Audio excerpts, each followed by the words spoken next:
Hello everyone! Today's long soup recipe. Tayo ay magluluto ng mixed bean long soup. So ito ang mixed beans, tapos ito ang pork, ginger, carrots, sweet dates, and salt for seasoning. So ito lang ang mga sangkap para sa pagluluto ng mixed beans long soup. Guys, wash lang natin ang beans, tapos sok lang natin.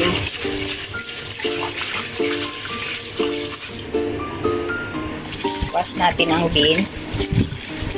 Tapos blanch natin ang pork and rinse. So ayan guys, na-blanch ko na ang pork, tapos hinugasan ko na rin ang mixed beans, tapos ang carrots, ang sweet dates, at ang ginger. So paghaluin na lang natin at ipakuluin natin sa mahina ang apoy hanggang magiging creamy yung soup. So ayan guys, kumulo na ang tubig, so ilagay na natin lahat ang mga ingredients para sa soup. Ayan guys, so hinalo ko na lahat. Ayan, so pakuluin lang natin ng mahina ang apoy hanggang magiging creamy ang soup. So, ito lang ang niluto kong soup for today kasi dalawa lang sila ni Lola. So, hindi siya sa malaking lutuan. So, guys, ito na yung ating soup. Ayan. Ito yung aking mixed bean soup. Lapit na siyang maluto. So, ganyan ang kulay ng kanyang soup.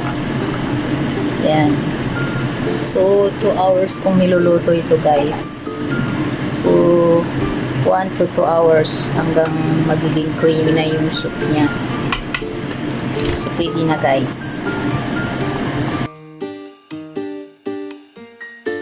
Ready to serve mixed beans summer soup. This soup.